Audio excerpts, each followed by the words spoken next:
Hi everyone, welcome to text book super coaching. And जैसा कि आप देख पा रहे हो, यहाँ पे इस वीडियो के थ्रू मैं आपको बताने वाली हूँ कि अब आपका एग्जाम बहुत ज़्यादा नज़दीक है, बिकॉज आपका नोटिफिकेशन आउट हो चुका है। साथ साथ आपके एग्जामिनेशन की डेट भी आ चुकी है।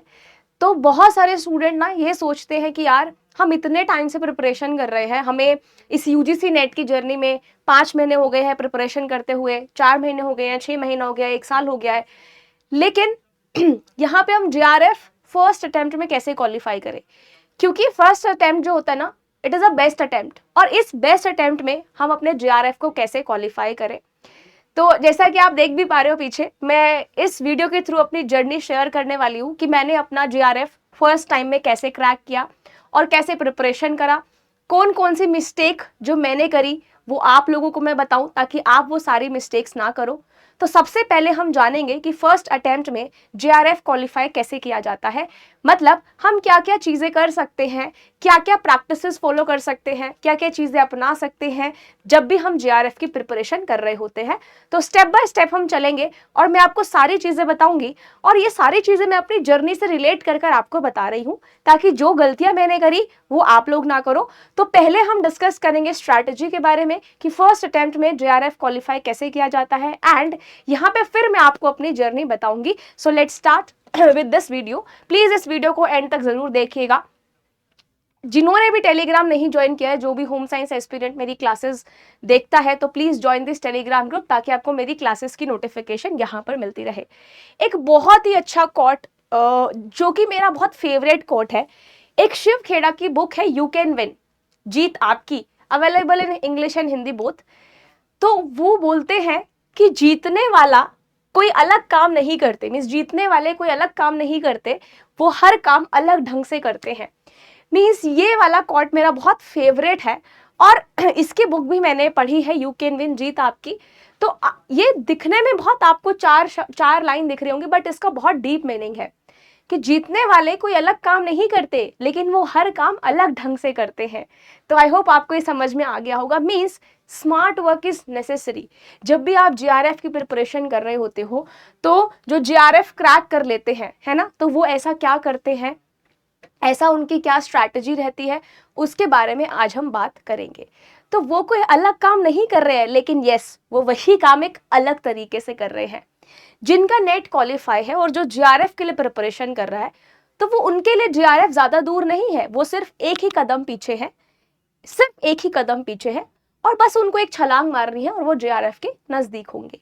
तो बिल्कुल परेशानी, एकदम टेंशन लेने की जरूरत नहीं है कि एनटीए का नोटिफिकेशन आ गया है, एग्जाम की डेट आ गई है, तो अब आप हड़बड़ी में चीजें पढ़ो। स्ट्रैटेजी पहले हम गाइस डिस्कस करते हैं।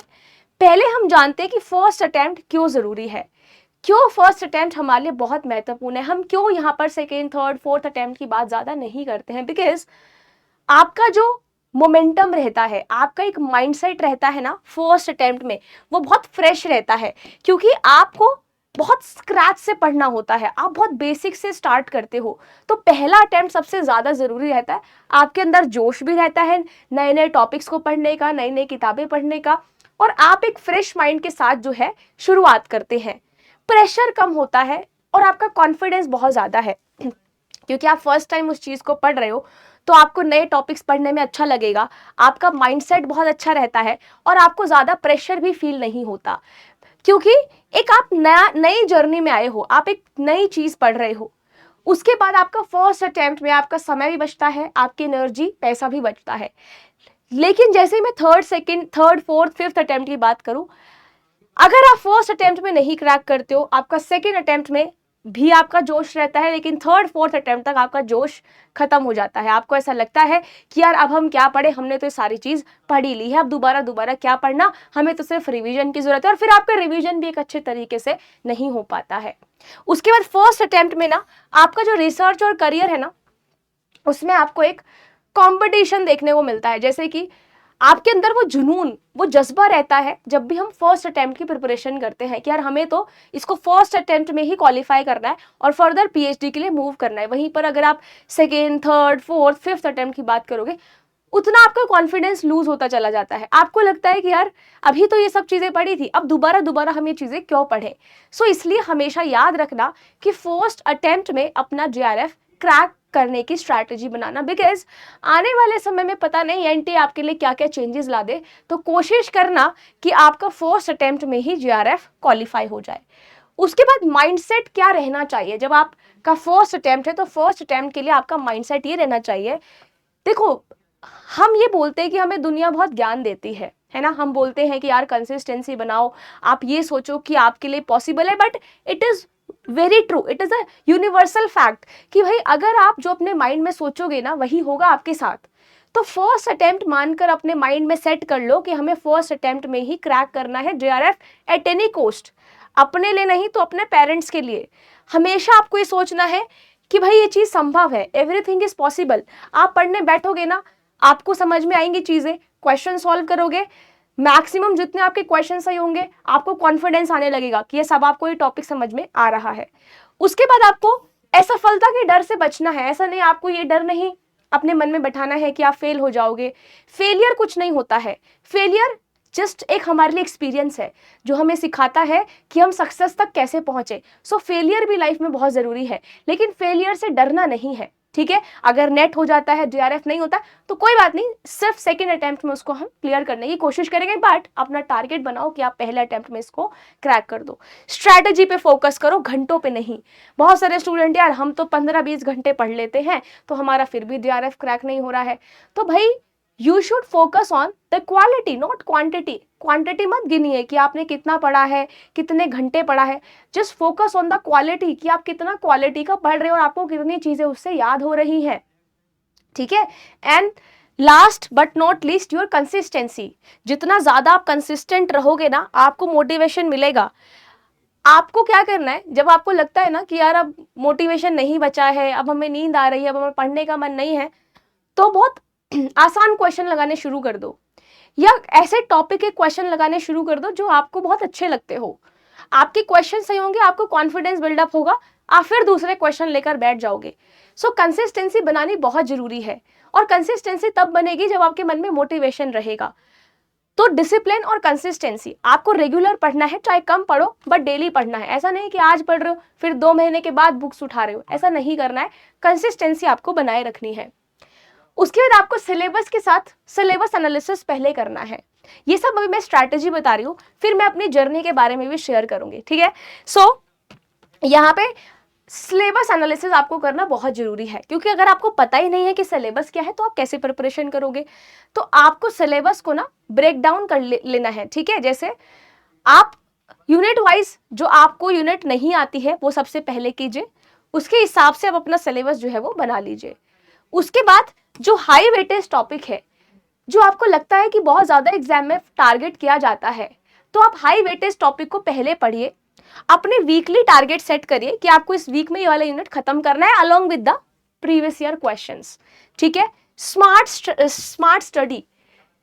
स्टडी के साथ पढ़िए ना। व्हाट डज इट मीन, क्या होता है स्मार्ट स्टडी?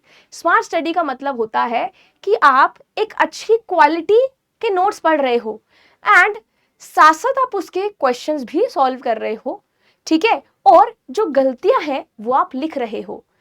अगर आप गलतियां नहीं लिखोगे तो आप अगली बार फिर से वही गलती करोगे।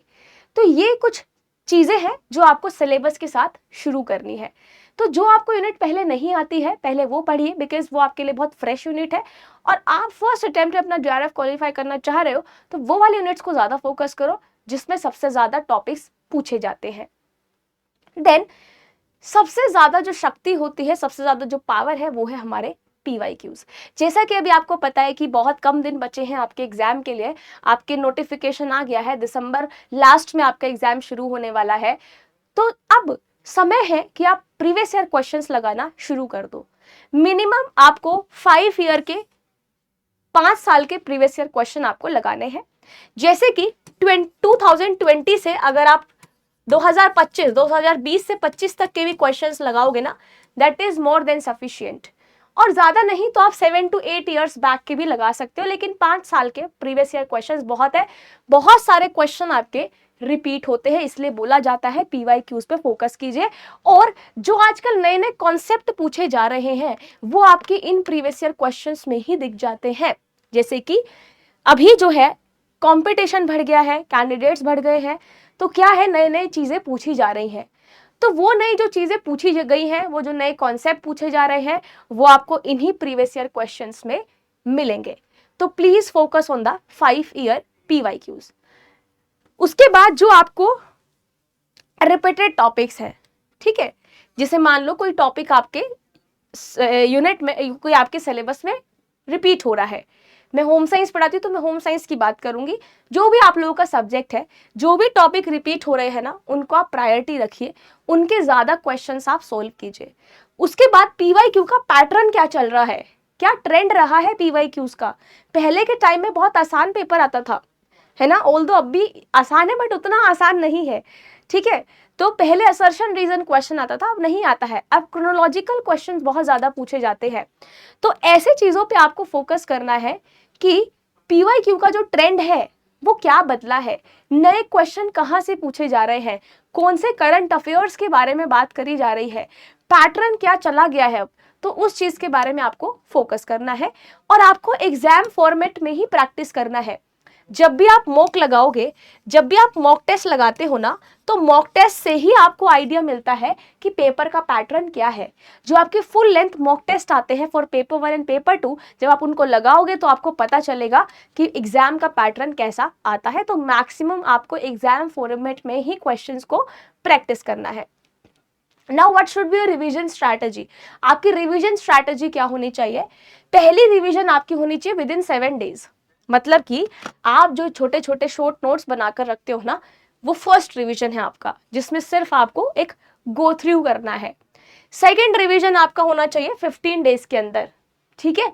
जैसे आपने कोई यूनिट ले ली, ठीक है, तो आपने उन यूनिट को पहले डिस्ट्रीब्यूट कर दिया, और डिस्ट्रीब्यूट के हिसाब से आपने जो उनके शॉर्ट नोट्स बनाए हैं उनको आपने रिवाइज कर लिया। फाइनल रिवीजन आपकी होती है एग्जाम से 1 महीना पहले, जिसमें कि सिर्फ और सिर्फ आप क्या करोगे, PYQs, मॉक्स, इनकी प्रैक्टिस करोगे, ठीक है। तो लास्ट जो 1 महीना बचता है ना, try to solve maximum PYQs, maximum mock test, ताकि आपको एग्जाम में आइडिया लग जाए और आपके मैक्सिमम क्वेश्चंस सही हो। तो आपको रिवीजन कैसे करना है, शॉर्ट नोट्स बनाने हैं। शॉर्ट नोट्स का मतलब ये नहीं कि लंबी चौड़ी गाथा लिख दो PDF की तरह, नहीं, आपको एक छोटे छोटे हाइलाइट्स बनाने हैं, फ्लो चार्ट बनाने हैं, कीवर्ड्स लिखने हैं, ठीक है, और छोटे छोटे पॉइंटर्स बनाकर चलो, ताकि आपको एग्जाम में रिवीजन करने में लास्ट के 1 महीने में आसानी हो। मॉक टेस्ट हमारा गेम चेंजर है। मॉक टेस्ट बहुत गेम चेंज कर देता है। कैसे? क्योंकि मॉक टेस्ट बेसिकली जैसे आपके फुल लेंथ वाले आते हैं पेपर 1 पेपर 2 के, तो आपको आइडिया हो जाता है कि कैसे क्वेश्चन पेपर 1 और पेपर 2 के पूछे जा रहे हैं और कितने समय में आप उस पेपर को सॉल्व कर पा रहे हो। आप एक मॉक टेस्ट से आइडिया लगा सकते हो कि आपके वीक एरियाज कौन से हैं, मतलब कि ऐसे कौन से टॉपिक है जिसमें आपका कमांड नहीं बैठ रहा है, अभी भी बहुत वीक रह गया है वो टॉपिक।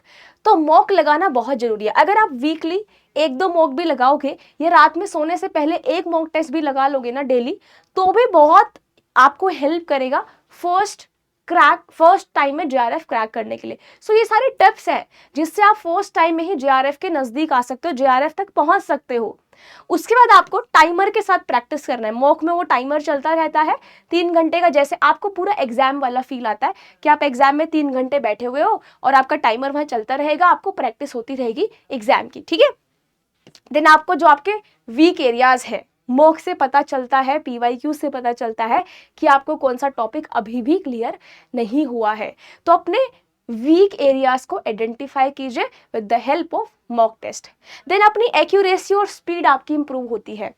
आप 1 मॉक लगाओगे, 2 लगाओगे, 3 लगाओगे, चौथे मॉक में आपकी खुद से ही स्पीड बढ़ जाएगी और आप क्वेश्चन भी अच्छे सॉल्व करोगे, एक्यूरेट तरीके से आप करना शुरू कर दोगे। सो मॉक जो है ना, वो एक फाइनल गेम चेंजर की तरह आपको दिखता है। अभी मैं अपनी जर्नी बताने से पहले बता देती हूँ कि आपको कौन सी मिस्टेक्स अभी नहीं करनी है। आपको बिना प्लान के नहीं पढ़ना है, आपको पहले प्लान बनाना ही पड़ेगा कि आपको कौन सी यूनिट पहले पढ़ना है, किस टाइम पे पढ़ना है। उसके बाद बहुत बड़ी मिस्टेक जो स्टूडेंट करते हैं वो है इग्नोरिंग पेपर नंबर 1।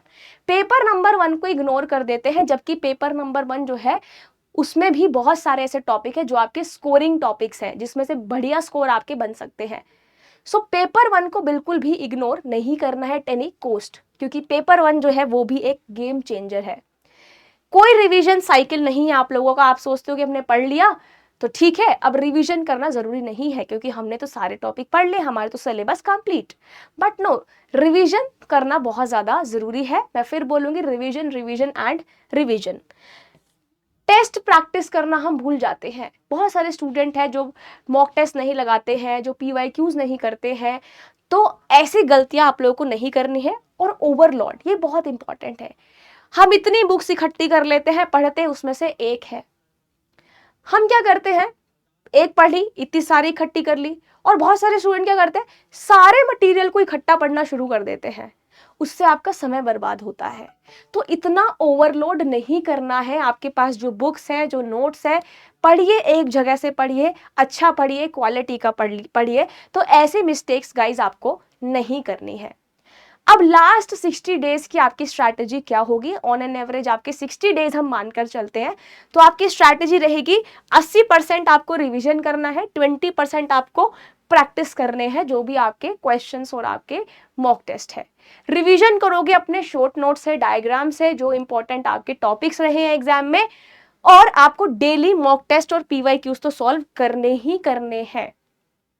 कोई भी नया टॉपिक नहीं पढ़ना है। अभी तो खैर पढ़ सकते हो, 60 डेज है, बट जिसमें आपको बहुत समय लगे, बहुत डीप हो, एकदम आपके लिए नया हो, वो भी मत पढ़िए। उसके बाद आपको एक्यूरेसी पे फोकस करना है, स्पीड पे नहीं। ये नहीं देखना है कि आपने कितने समय में पेपर सॉल्व कर दिया है, मॉक टेस्ट लगा दिया है, ये देखना है कितना एक्यूरेट। स्पीड आप देखोगे जब लास्ट का 1 महीना बचेगा। स्पीड पे भी फोकस मत करो, पहले एक्यूरेसी पे फोकस करो। जब आप एकदम सटीक, एकदम अच्छे क्वेश्चन सॉल्व करोगे तो आपकी स्पीड ऑटोमेटिकली बढ़ती रहेगी। एंड अपना कॉन्फिडेंस बिल्डअप करे रखना। अगर कॉन्फिडेंस नहीं है तो टू बी वेरी ऑनेस्ट आप लाइफ में कुछ नहीं कर पाओगे। सो कॉन्फिडेंस बिल्डअप रखना बहुत ज्यादा जरूरी है। और कॉन्फिडेंस तभी आएगा जब आप अपनी कंसिस्टेंसी को मेंटेन करोगे, डेली पढ़ाई करोगे। सक्सेस फॉर्मूला है, आपको सिलेबस की क्लैरिटी होनी चाहिए। यही सक्सेस का फॉर्मूला अपना के वो लोग जिनका फर्स्ट टाइम में JRF क्वालिफाई हो जाता है, वो ये सारी टिप्स को फॉलो करते हैं। सिलेबस की क्लैरिटी बहुत जरूरी है। आपको एक स्टडी प्लान बनाना है, प्रीवियस ईयर पेपर्स लगाने हैं, लगातार रिवीजन आपको करनी है, फुल मॉक लेंथ लगाने आपको, और लास्ट में आपका एक positive mindset, consistency, motivation and confidence, ये सब चीजें आप में होनी चाहिए। फाइनल की कुछ टॉपर्स टिप मैं देनी चाहती हूँ। जो टॉपर्स होते हैं, जिनका JRF फर्स्ट बारी में ही क्रैक हो जाता है with a good percentile, 99 percentile, 99.9 percentile, तो वो लोग क्या करते हैं, वो एक्यूरेसी पे फोकस करते हैं और बाद में अपने आप स्पीड आपकी सही हो जाती है। तो focus on accuracy and speed.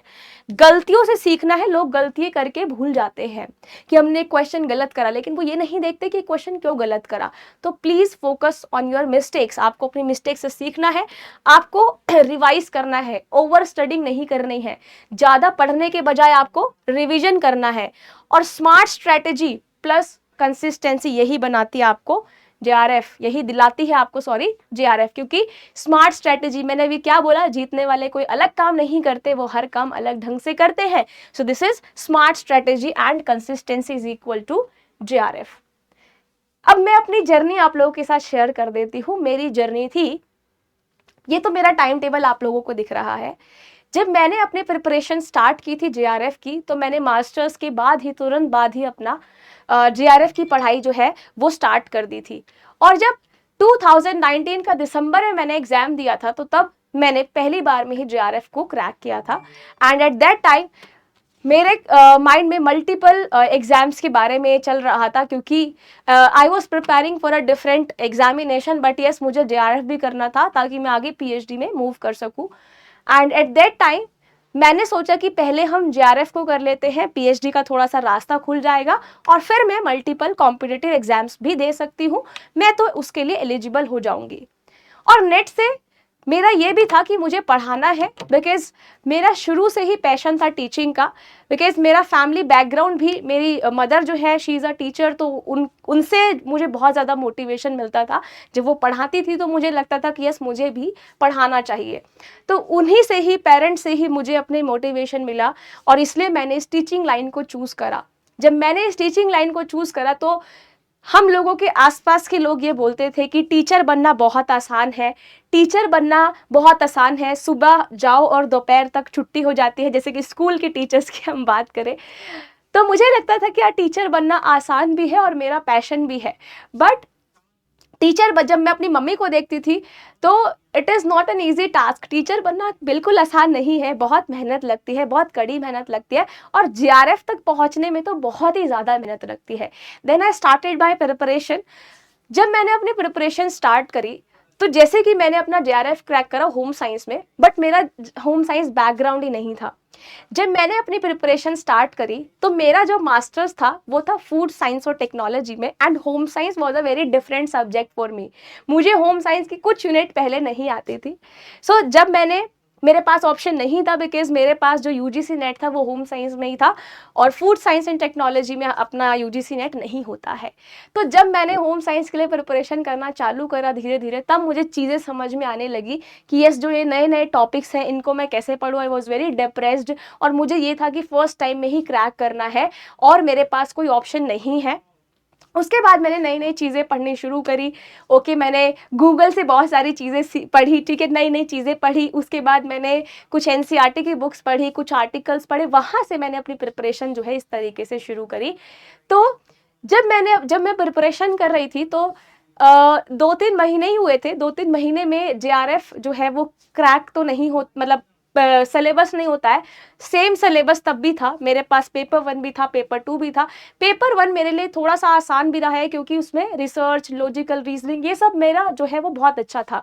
लेकिन होम साइंस मेरे लिए कंप्लीटली डिफरेंट सब्जेक्ट था, और आज वहीं पर मैं खड़ी होकर आप लोगों के सामने होम साइंस आपको पढ़ा रही हूँ। सो मेरे लिए ये भी बहुत बड़ी बात है, क्योंकि एक डिफरेंट बैकग्राउंड से होके मैंने एक डिफरेंट सब्जेक्ट में जेआरएफ क्रैक करा, और आज मैं आप सभी के सामने जो है एक होम साइंस की फैकल्टी हूँ, और आपको होम साइंस ही पढ़ाती हूँ, जो कि मेरे लिए भी 6 साल पहले एक नया सब्जेक्ट रहा है।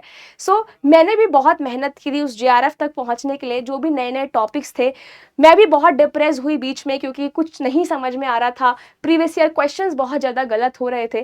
तो मैंने फिर अपना टाइम टेबल बनाना जो है वो शुरू करा।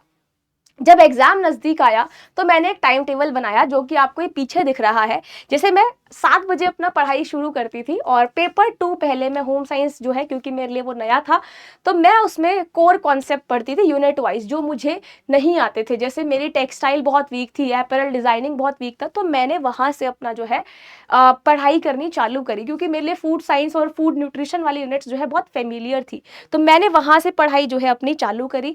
तो मैं सुबह उठ के जो है कॉन्सेप्ट पे फोकस करती थी। देन उसके 11 से 1 बजे तक मैं पीवाईक्यूज करती थी, और शॉर्ट नोट्स जो मैंने बनाए थे, ये लास्ट की टाइम टेबल है, लास्ट का स्टडी प्लान, जब एग्जाम आने वाला था, तो मैंने शॉर्ट नोट्स पे बहुत ज़्यादा फोकस किया। जो मैंने डायग्राम्स बनाए, जो मैंने हाईलाइट्स लिखे थे, वो प्लस पीवाईक्यूज मैंने जो है वो प्रैक्टिस करे। देन यहाँ पे 1 घंटे का ब्रेक लेने के बाद मैं 2 घंटे पेपर 1 पढ़ती थी। अगेन जैसे मैंने पेपर 2 शुरू करा, ऐसे ही मैंने दोपहर में जो है पेपर 1 के कॉन्सेप्ट पढ़ना शुरू करा। फिर 1 घंटे का गैप लेके 5 से 6 बजे तक मैं पूरा रिवीजन करती थी, कि पेपर 1 में जो आज मैंने पढ़ा, पेपर 2 में पढ़ा, उसका एक quick revision, just a quick revision, कि मैंने अभी क्या क्या पढ़ा। Half an hour for the paper 1 and half an hour for the paper 2। Then उसके बाद रात में मैं बैठती थी, और रात में जो है आप मॉक टेस्ट लगाती थी, अगेन पीवाईक्यू सॉल्व करती थी, जिससे कि मेरी प्रैक्टिस बहुत अच्छी होती गई। मुझे पहले जब मॉक टेस्ट पहला जब मैंने मुझे याद है जब मैंने फर्स्ट मॉक टेस्ट लगाया, तो मुझे लगता था कि यार मेरा तो नंबर ही नहीं बन रहे हैं, मैं जेआरएफ तो क्या मैं नेट ही नहीं कर पाऊंगी। उसके बाद मैंने धीरे धीरे मॉक्स लगाने शुरू करे, नए नए टॉपिक सीखे, बहुत बार मैंने मॉक को प्रैक्टिस करा, बहुत सारी गलतियां करी, बहुत सारे क्वेश्चन गलत भी हुए, उन गलती से सीखा, और फाइनली जाके जो है जेआरएफ को फर्स्ट टाइम में क्रैक करा। ये मेरा टाइम टेबल था। आप सबकी अपनी स्ट्रैटेजीज हो सकती है। मेरी फाइनल 3 मंथ्स की स्ट्रैटेजी ये थी कि मैंने पीवाईक्यूज को ज़्यादा फोकस करा, मॉक टेस्ट, बहुत सारे मॉक टेस्ट मैंने लगाए थे, और रिवीजन बहुत ज़्यादा किया था। मैंने वो टॉपिक्स छोड़ दिए जो मुझे नहीं आए, लेकिन मैंने रिवीजन को नहीं छोड़ा। मैंने जो टॉपिक्स अपने अच्छी तरीके से प्रिपरेशन करे, उनका मैंने बहुत ज़्यादा रिवीजन करा। इसलिए मैं आपको भी बोल रही हूँ रिवीजन रिवीजन एंड रिवीजन। उसके बाद मैंने फुल लेंथ वाले मॉक टेस्ट दिए हर 3 दिन में, ठीक है। जैसे मुझे टाइम मिलता था मैं मॉक टेस्ट हर दिन तो लगा रही थी, लेकिन फुल लेंथ वाले जो आपके पेपर 1 पेपर 2 के होते हैं वो मैं हर तीसरे दिन में ऑल्टरनेट डेज में कभी कभी ये मॉक टेस्ट देती थी। उसके बाद मैंने बहुत छोटे माइक्रो नोट्स बनाए लास्ट मिनट रिविजन के लिए, जो जैसे मैंने हाईलाइट्स बनाए, आपके फ्लो चार्ट्स बनाए, डायग्राम्स बनाए, कीवर्ड्स बनाए। तो इस तरीके से मेरी लास्ट 3 महीने की स्ट्रैटेजी रही है। जो मैंने गलतियां करी वो देखिए। मैंने क्या करा, मैंने सोचा जब मैंने स्टार्टिंग में प्रिपरेशन करनी चालू करी, मैं क्या करती थी 10 मिनट को इकट्ठा पढ़ लेती थी कि चलो यूनिट नंबर 1 से टॉपिक पढ़ लेती हूँ, यूनिट नंबर 2 से भी पढ़ लेती हूँ, 3 से ही पढ़ लेती हूँ, छोटे छोटे टॉपिक 10 मिनट से पढ़ लेती हूँ। सो सबसे ज़्यादा बड़ी मिस्टेक ये है कि जब मैंने सारे 10 मिनट को एक साथ पढ़ना शुरू करा, इनिशियली मैंने पेपर नंबर 1 को इग्नोर भी किया क्योंकि मेरा मैथमेटिक्स बहुत वीक था। तो भाई जब मैथमेटिक्स बहुत वीक था तो मैंने पेपर 1 को कम्प्लीटली इग्नोर किया कि यार मैथ्स तो आती नहीं है, स्कूल में भी नहीं आती थी, कॉलेज में भी नहीं आती थी और अब भी नहीं आ रही है।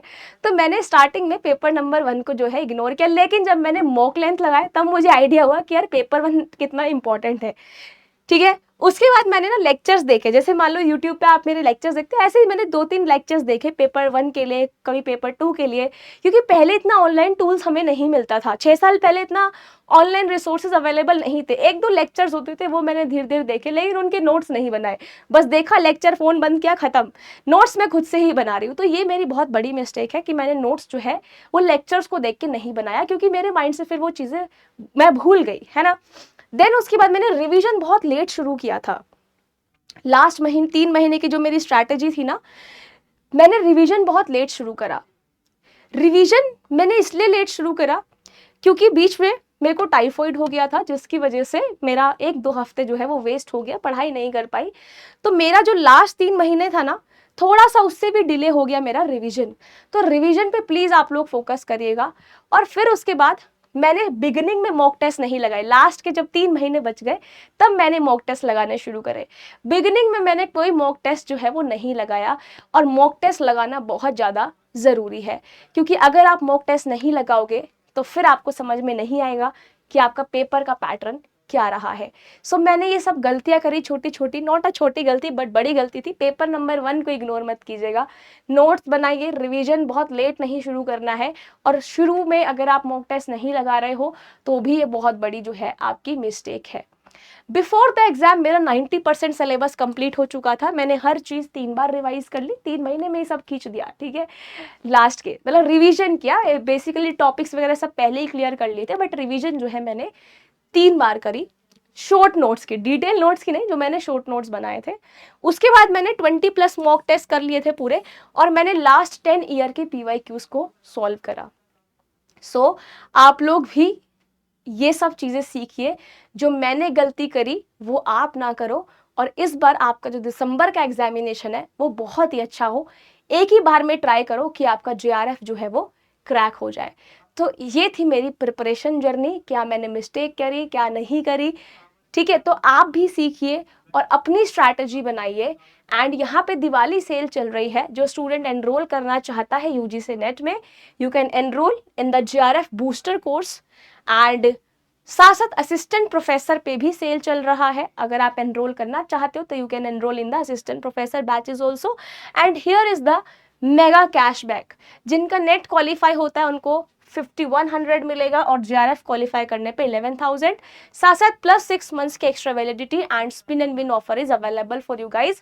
And same goes with the assistant professor, आपको मेगा ऑफर है 21,000 का। If you qualify assistant professor examination then you will get 21,000 from text book team. And यहाँ पे आपको स्पिन एंड विन ऑफर भी मिल रहा है। तो फटाफट जाइए और अपनी तैयारी जो है वो शुरू कर दीजिए।